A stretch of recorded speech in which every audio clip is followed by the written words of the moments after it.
मित्रों, नमस्कार। फिर से एक बार हम इस टॉपिक, इस विषय हिंदी में फिर से एक बार हम आज मिले हैं।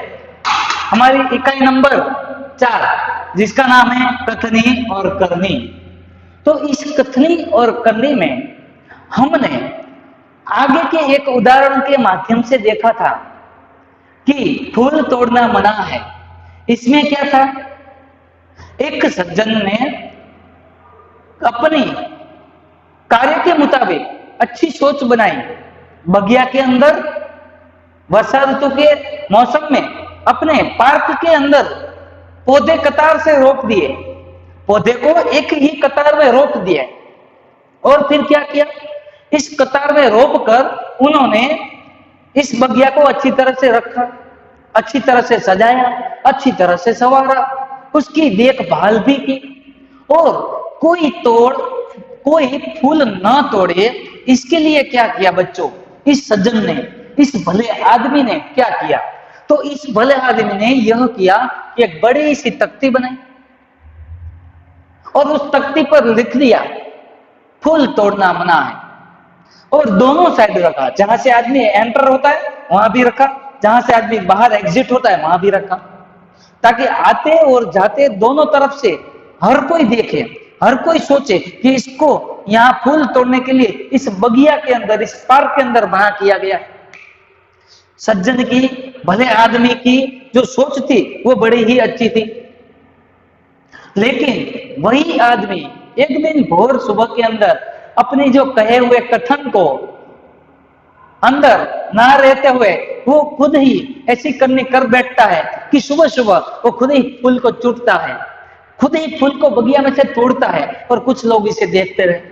अब वही आदमी लज्जित हो उठता है, शर्म से पानी पानी हो जाता है और अपनी शर्म को मिटाने के लिए क्या कहता है, अपनी खुद के शर्म को मिटाने के लिए वो यह कहता है कि मैं यह फूल पूजा के लिए तोड़ रहा हूं।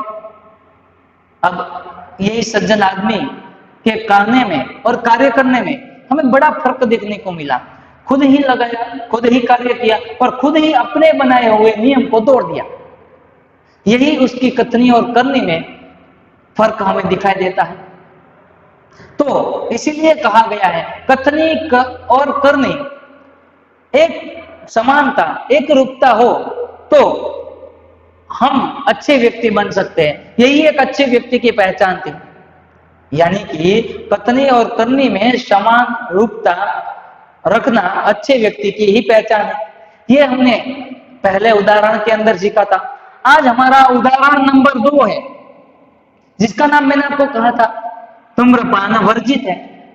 धूम्रपान करना क्या है, वर्जित यानी कि निषेध। इस वर्जित का मतलब क्या होता है, निषेध, यानी कि धूम्रपान यहां करना मना है। वर्जित है यानी कि मना है, निषेध है। तो ऐसा आपने कई बार देखा होगा बच्चों कि कई कई सार्वजनिक स्थानों पर लिखा हुआ है, बस स्टैंड में लिखा हुआ है, बस के अंदर लिखा हुआ है, मंदिर में भी कई कई स्थानों पर लिखा होता है, धार्मिक स्थानों पर, कि धूम्रपान करना वर्जित है। तो आज हम इसी बात के ऊपर चर्चा करेंगे। तो यहाँ एक बस का उदाहरण लिया गया है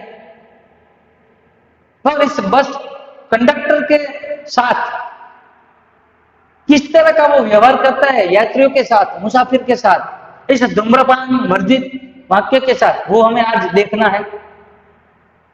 तो बच्चों आओ शुरू करते हैं हम हमारी इकाई नंबर 4 कथनी और करनी। आप अपनी किताब खोले और उसमें हमारा उदाहरण नंबर 2 जो पेज नंबर 20 के ऊपर दिया गया है वो खोले। वहां एक देखो बस का चित्र बनाया गया है और ऊपर ही लिखा गया है हमारे टॉपिक का नाम धूम्रपान वर्जित है, वो वहां लिखा गया है। तो वो जो दिखाया गया चित्र है उसमें अंदर पहले जो टोपी वाला बैठा है वो कंडक्टर है। वो कौन है, एक कंडक्टर है बस का, जो बस का संचालन करता है उसे कंडक्टर बोलते हैं।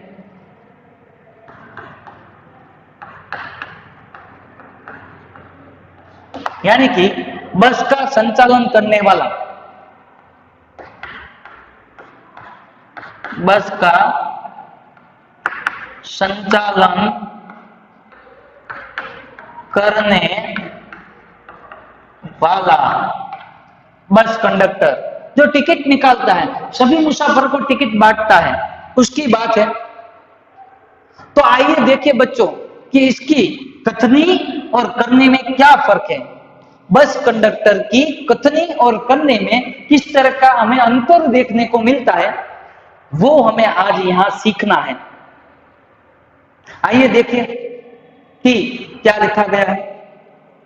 बसों में लिखा होता है, शुरुआत में कह दिया, बसों में लिखा होता है धूम्रपान वर्जित है। क्या लिखा होता है? धूम्रपान करना निषेध है, यानी कि वर्जित है। निषेध यानी कि वर्जित। तो यहां मैंने लिखा हुआ है, देखो शब्दार्थ पहले, धूम्रपान वर्जित है, वर्जित यानी कि निषेध है। तो यहां हम शब्दार्थ लिखेंगे और हर शब्दार्थ आपको क्या करना है, आपकी कॉपी के अंदर लिखना है। यहां हम क्या लिखेंगे, हर शब्दार्थ। और मेरे साथ साथ आपको भी इस शब्दार्थ को अपनी कॉपी के अंदर, अपनी नोटबुक के अंदर लिखते जाना है। और हाँ, याद रखना, सबसे अच्छी और सबसे बढ़िया हमारी नोटबुक होनी चाहिए। कोई भी आकर देखे तो उसको बढ़िया लगनी चाहिए, सुंदर अक्षर होने चाहिए, ये खास याद रहे। तो यहाँ बसों में लिखा होता है धूम्रपान करना निषेध है, यानी कि मना है। एक बार यात्रा करते करते देखा कि एक यात्री बीड़ी जलाई और पीने लगा। हाँ, तो हमने यहां देखा क्या कि एक यात्री है भाई, यात्री यानी कि कौन? यात्री यानी कि मुसाफिर, या तो फिर यात्रा करने वाला। तो एक मुसाफिर बैठा हुआ है, उसने क्या जलाई? एक बीड़ी। अब बीड़ी तो आपने देखी है, लेकिन तब भी मैं आपको यहां दिखाना चाहूंगा।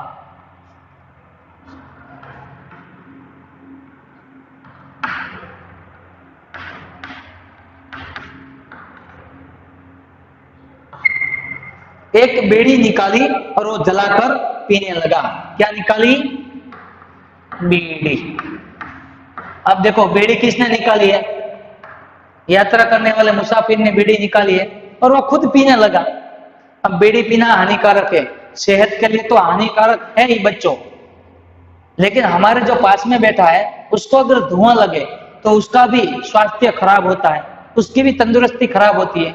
यानी कि हमको तो नहीं, ऐसे व्यसन से कभी निकट नहीं जाना चाहिए, ऐसे व्यसनों से दूर रहना चाहिए। याद रखना, या तो फिर कोई पी रहा हो तो उससे हम दूर बैठेंगे भाई। ये भी यहां से सीखने वाली बात है, इसलिए इसका निषेध है, वो सही बात है, ये वर्जित ही होना चाहिए।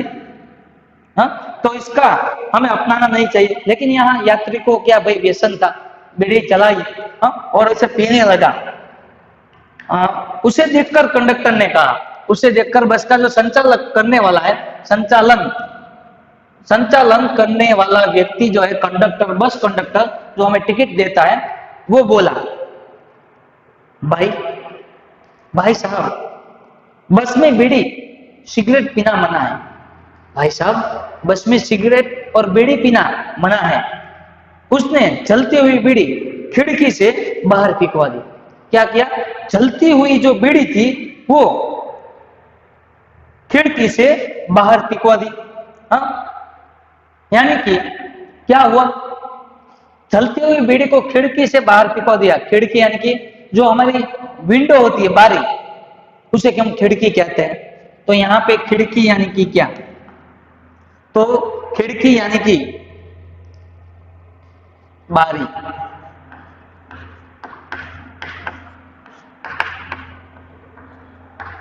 गुजराती में हम क्या कहते हैं? बारी।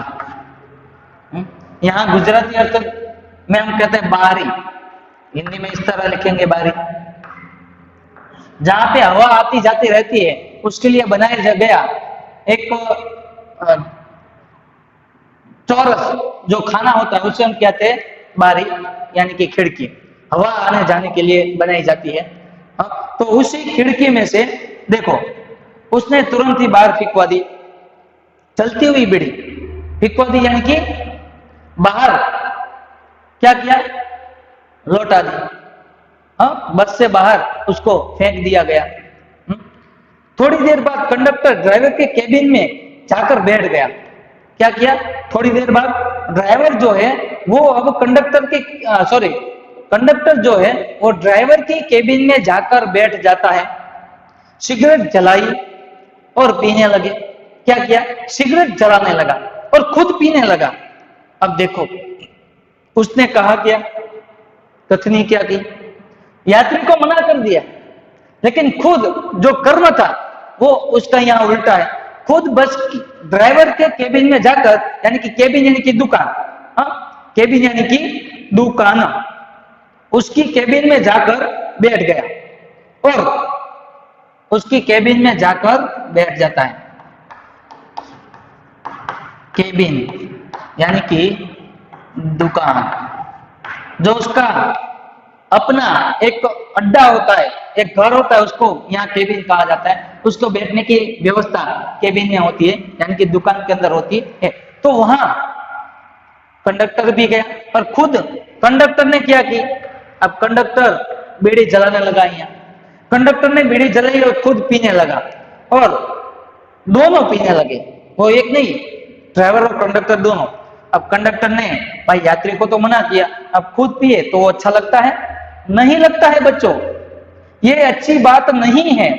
इसीलिए उसके ऊपर विरोध करते हुए एक यात्री ने कहा, एक मुसाफिर ने कहा, यह देखो, देखा तो, लिखी हुई वाक्य के ऊपर इशारा करते हुए, इशारा यानी कि संकेत करते हुए कंडक्टर को कहने लगे।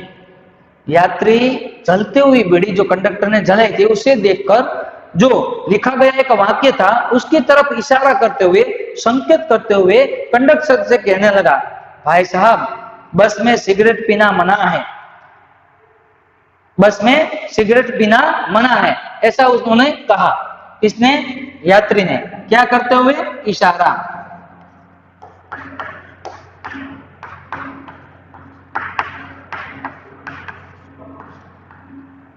क्या करते हुए, इशारा करते हुए, संकेत करते हुए उन्होंने कहा, क्या कहा भाई, कि बस में बीड़ी पीना मना है भाई साहब, इस पर शीघ्र यानी कि तुरंत, शीघ्र यानी कि जल्दी, यहां पे शीघ्र यानी कि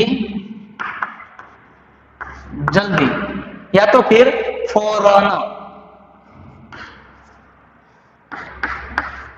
फौरन, फौरन उस कंडक्टर ने सामने वाले यात्री को जवाब दे दिया, तुरंत ही बोल उठा, जवाब देने लगा, यह वाक्य आपके लिए है, न कि हमारे लिए।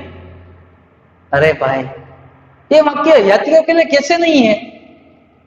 यात्रियों के लिए ही है सिर्फ, और कंडक्टर के लिए नहीं है? ये बात तो सभी को लागू होती है भाई, कि बस में धूम्रपान करना वर्जित है, यात्रियों के लिए नहीं है सिर्फ, बस के ड्राइवर और कंडक्टर के लिए भी इतनी ही बात महत्व रखती है जितनी कि एक यात्री के लिए। और इसी तरह का फर्क जो है वो ड्राइवर कंडक्टर की कथनी और करनी में पड़ता है, कि वो औरों को मना करता है लेकिन खुद उसका उल्लंघन करता है, नियम का, बनाए गए नियम का कंडक्टर खुद इसका विरोध करता है। वो कहता है कि ये हमारे लिए नहीं है ऐसे नियम, ये तो यात्रियों के लिए है। अरे भाई, ये कहाँ कथनी और करनी, पहले आप सामान रखो, बाद में दूसरों को उद्देश्य देना। तो इसीलिए कहा गया है कि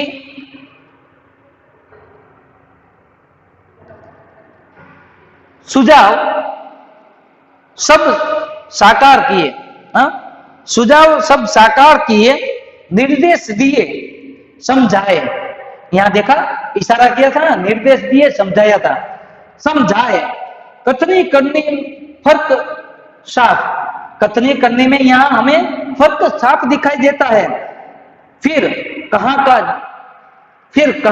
क्या जाए, तो फिर इसके ऊपर कहा क्या जाए भाई।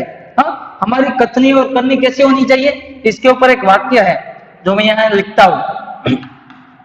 वाक्य वाक्य ऐसा है, सुझाव सब साकार,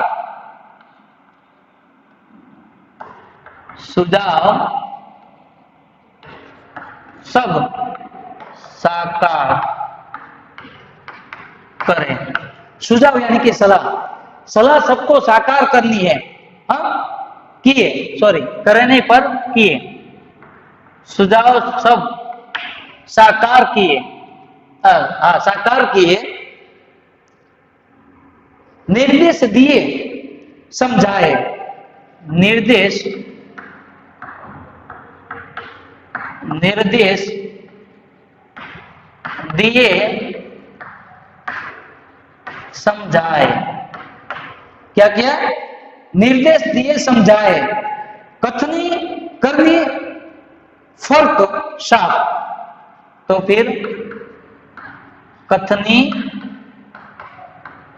करनी फर्क साफ,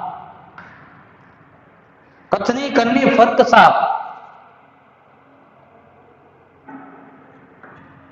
फर्क साफ। फिर कहा क्या जाए, फिर कहा क्या जाए। तो देखा बच्चों, यहां कंडक्टर ने दूसरों को धूम्रपान करने से मना करते हैं, दूसरों को सुझाव देते हैं, सुझाव सब साकार किए, निर्देश दिए समझाए। सुझाव देता है, निर्देश देकर समझाता भी है, लेकिन कथनी करनी फर्क साफ, कर लिए कहा जाए, अपनी कथनी और करनी साफ होनी चाहिए। फिर कहा किए जाए, फिर इसको कहा का न्याय कहते हैं। हमारी कथनी करनी दोनों क्या होनी चाहिए, यहाँ पे साफ होनी चाहिए, ऐसा ये वाक्य कहता है। हम जो निर्देश करते हैं, हम जो दूसरों को सूचन करते हैं, उससे पहले हमको उसका पालन करना चाहिए। हम दूसरों को निर्देश कह के समझाते हैं, इशारा करके समझाते हैं कि ये करना मना है, लेकिन यहाँ धूम्रपान हम खुद ही करें, ये कहाँ का न्याय हुआ। हाँ, इसके ये कहते हैं कथनी और करनी दोनों साफ होनी चाहिए। तो ऐसा ही एक दूसरा उदाहरण हमको आगे समझना है, ऐसा ही एक दूसरा उदाहरण है भाई, समझे है। तो आगे तीसरा उदाहरण हमारा,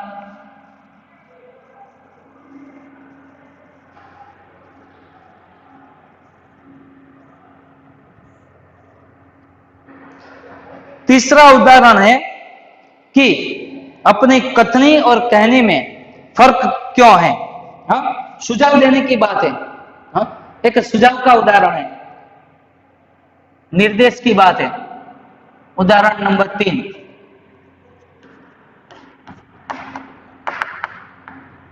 सुझाव, उसका मैंने नाम दिया है सुझाव। यहां पे सुझाव की बात है। होता है क्या, देखो एक व्यक्ति दुकान पर गया, अब एक व्यक्ति है दुकान के ऊपर जाता है, स्कूटर दुकान के सामने खड़ा कर रहा था। अब अपना स्कूटर जो है वो दुकान के सामने पार्क कर रहा था, खड़ा कर रहा था, खड़ा ही कर रहा था कि दुकानदार बोला, अपना स्कूटर दुकान के सामने खड़ा कर रहा था, रख रहा था, और उसके ऊपर दुकानदार बोला, यानी दुकानदार यानी कि दुकान का मालिक, दुकानदार यहाँ शब्दार्थ है,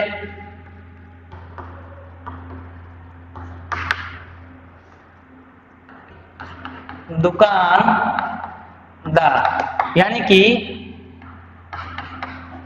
दुकान का मालिक, उसके ऊपर वो जो स्कूटर खड़ा कर रहा था उस व्यक्ति को दुकान के मालिक ने कहा, आप अपना स्कूटर वहां सामने वाहन रखने के स्थान पर खड़ा कर आए, यानी कि जहां पार्किंग की व्यवस्था है वहां जाकर आप अपना जो स्कूटर है वो पार्क करके आए भाई।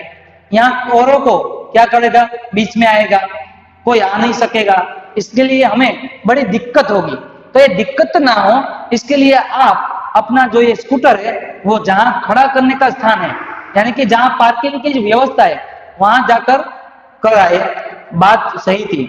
सज्जन ने कहा, यानी कि भले आदमी ने कहा, मुझे ज्यादा समय थोड़े ही रुकना है, मैं तो सामान लेकर अभी चला जाऊंगा। उसने कहा, विनती की, भाई साहब मुझे यहाँ बहुत देर तक नहीं टिकना है, मुझे यहाँ बहुत देर तक, ज्यादा समय तक, ज्यादा वक्त तक मुझे यहाँ रहना नहीं है। मैं अपना काम पूरा करके, यानी कि मेरी वस्तु, मेरा सामान खरीद करके मैं यहाँ से तुरंत ही फौरन ही चला जाऊंगा, उसमें देरी नहीं होगी। तो दुकानदार बोला, पर दुकान के सामने और बीच सड़क पर, देखना दुकानदार क्या कहता है, दुकान के सामने बीच सड़क पर स्कूटर खड़ा करना कोई ठीक बात नहीं है कि सिर्फ दुकान के सामने और बीच सड़क पर, सड़क यानी कि रास्ता, सड़क यानी कि रास्ता,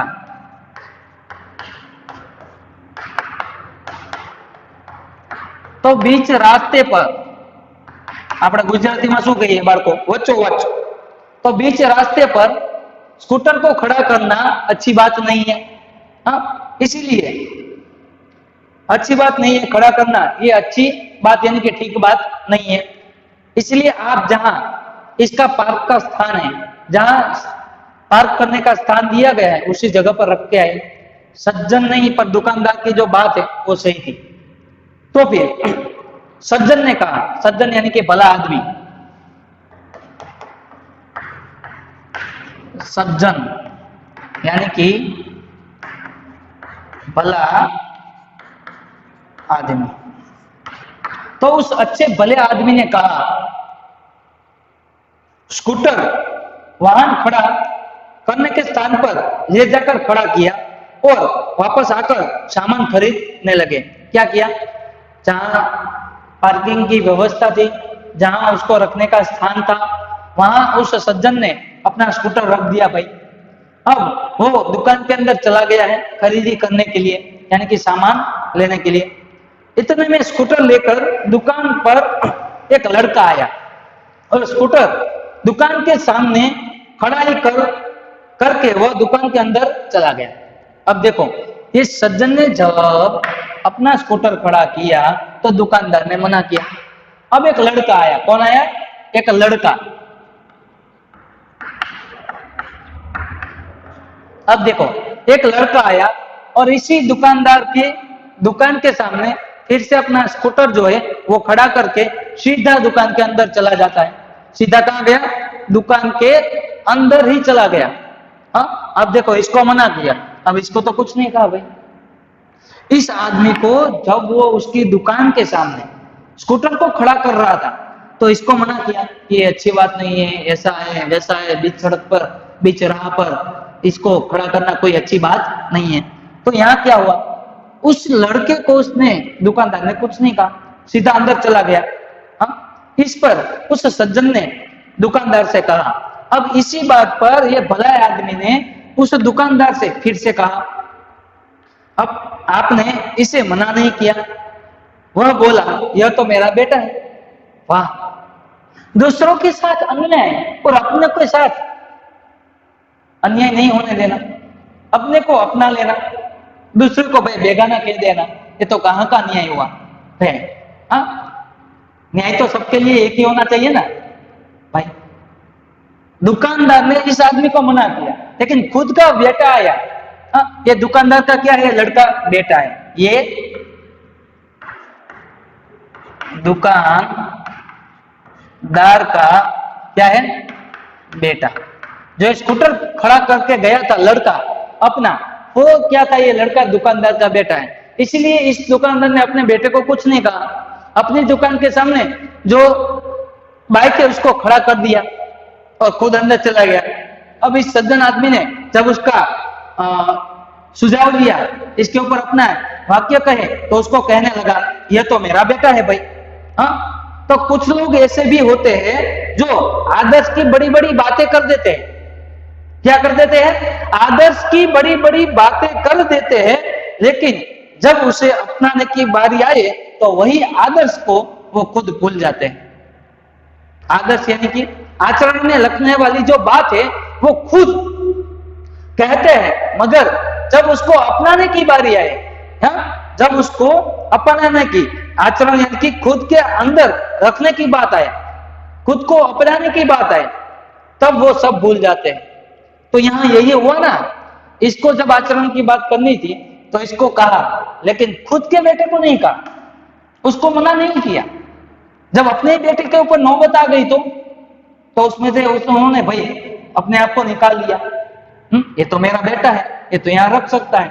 इसीलिए कहते हैं एक श्रेष्ठ व्यक्ति कथनी में कम, करने में ज्यादा होता है। इसलिए क्या कहते हैं इसके ऊपर, एक वाक्य है, एक श्रेष्ठ व्यक्ति, एक श्रेष्ठ व्यक्ति, एक श्रेष्ठ व्यक्ति कथनी में कम, क्या है, कथनी में कम, कथनी में कम, करनी में ज्यादा विश्वास करता है। क्या करता है, करनी में ज्यादा होता है, करने में ज्यादा होता है। तो यहां हमने देखा ये आदमी पहले श्रेष्ठ था, अच्छा था, उसकी कथनी जब अपने बेटे के ऊपर आई तो कम हो गई, लेकिन करने में वो ज्यादा विश्वास करता था कि भाई ये यहां खड़ा करे तो अच्छी बात है, आप यहां खड़ा नहीं कर सकते। इसीलिए अगर श्रेष्ठ बनना है तो फिर आपको अपनी कथनी से ज्यादा अपनी करनी में क्या करना होगा, ज्यादा रहना होगा। आप कम उद्देश्य दे लेकिन अमलवारी ज्यादा करें। आपको उद्देश्य कम देना है, यानी कि आदर्श का पालन आपको भी करना है। जब आदर्श आपके ऊपर आए, अपनाने की बारी आए, उसे अपने अंदर आचरण में रखने की बात आए, तो उसे भी आप अपनाओ, तभी आप क्या बन सकते हो, श्रेष्ठ व्यक्ति बन सकते हो। श्रेष्ठ व्यक्ति उसे ही कहते हैं कथनी की जगह अपने कम और करनी में ज्यादा विश्वास हो। कथनी में कम, किसी को उद्देश्य बहुत कम देना चाहिए।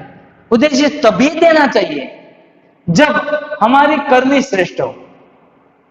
एक बात है महात्मा गांधी जी की, वो जो करते थे, वो जो कार्य करते थे, वो कुछ दूसरों को कहते थे तब जब वो अपने अंदर अमलवारी करें, जब वो अपने अंदर उतारे, वो खुद अमलवारी करते, फिर दूसरों के पास उसको क्या करते, अमल कराते। तो यहाँ क्या हुआ, दुकानदार ने इसको अमल कराने के लिए कहा, लेकिन जब अपने खुद के बेटे के ऊपर अमलवारी करने की बात आई तो वो भाई वहां से निकल गए। तो गांधी जी क्या करते थे, तो उसकी बात मैं आपको बताता हूं। गांधी जी के पास एक बार एक बहन आती है, वो कहती है कि बापू आप तो महान व्यक्ति है, मेरे बेटे को एक आदत है, वो गुड़ बहुत खाता है, गुड़ वो बहुत खाता है। तो फिर वो कहते हैं कि बहन जी इसका उत्तर मैं अभी आपको नहीं दे सकता हूं, आप एक हफ्ते के बाद आना। वो बहन जी चली जाती है, फिर एक हफ्ते के बाद आती है। अब एक हफ्ते में गांधी जी ने क्या क्या किया होगा, गुड़ के खाने के फायदे और उसके नुकसान के बारे में जाना, और फिर जानकर उनको, और फिर उन्होंने कम खाने की आदत डाल ली। क्यों कम खाने की आदत डाली, क्योंकि उसके नुकसान और फायदे जाने और फिर अपने आचरण में रखा। फिर एक हफ्ते के बाद वो आई बहन जी और पूछा, बापू मेरे इस लड़के को इस गुड़ की आदत को छुड़वाना है, तो उसके लिए मुझे क्या करना होगा। तो पहले गांधी जी ने कहा, जब आप एक हफ्ते बाद आए, पहले आई थी, तब मैं खुद ही खा रहा था, मुझे उसके फायदे और नुकसान के बारे में पता नहीं था, लेकिन मैंने उसके बारे में जाना और मैंने उसको अपनाया कि मैंने गुड़ खाना कम कर दिया और आज मैं बहुत ज्यादा गुड़ नहीं खाता हूं। यानी कि जो આપણે ગુજરાતીમાં ગોળ કહીએ, એ ગોળ છે એના ફાયદા નુકસાન વિશે જાણો કે બહુ ખાવાથી શું થાય, આપણને નુકસાન થાય, અને ઓછું ખાવાથી શું થાય તો કે આપણને ફાયદો થાય, અને ક્યારે ખાવો જોઈએ, કઈ ઋતુમાં કેટલો ખાવો જોઈએ, આ બધું ગાંધીજીએ પહેલા જણાવી લીધું અને પછી ઓલી બહેનને કહ્યું। तो बाद में उन्होंने कहा कि पहले जब आए तब मैं इसका आचरण नहीं कर रहा था, मैंने इसको अपनाया नहीं था, आज मैंने इसको अपना लिया है, इसलिए मैं कह सकता हूं कि गुड़ के जो फायदे हैं वो इतने हैं और नुकसान इतना है, यानी कि नुकसान बढ़ जाता है। इसलिए हमें इस ऋतु में इस गुड़ को कम खाना चाहिए, कि कौन से ऋतु में ज्यादा खाना चाहिए, ये सब उस बहन जी को बताया। तो देखा बच्चों कि पहले गांधी जी ने उसको अपनाया और फिर दूसरों को सलाह दी। इसलिए कहते हैं कि कथनी से पहले करनी में ज्यादा विश्वास करो, कि आप क्या कर रहे हो इसको अपना रहे हो, आप ऐसा कर रहे हो तो ही दूसरों को बताओ। तो गांधी जी ने यहाँ, इसीलिए गांधी जी महान व्यक्ति थे, इसलिए गांधी जी श्रेष्ठ व्यक्ति थे। तो यहाँ हमने आज देखा कि एक धूम्रपान करना वर्जित है और सुझाव देना कैसा, कैसे सुझाव देना चाहिए, कब देना चाहिए, इसके बारे में हमने जाना। बाकी के उदाहरणों की चर्चा हम अगले टास्क के अंदर करेंगे। तब तक के लिए बाय बाय।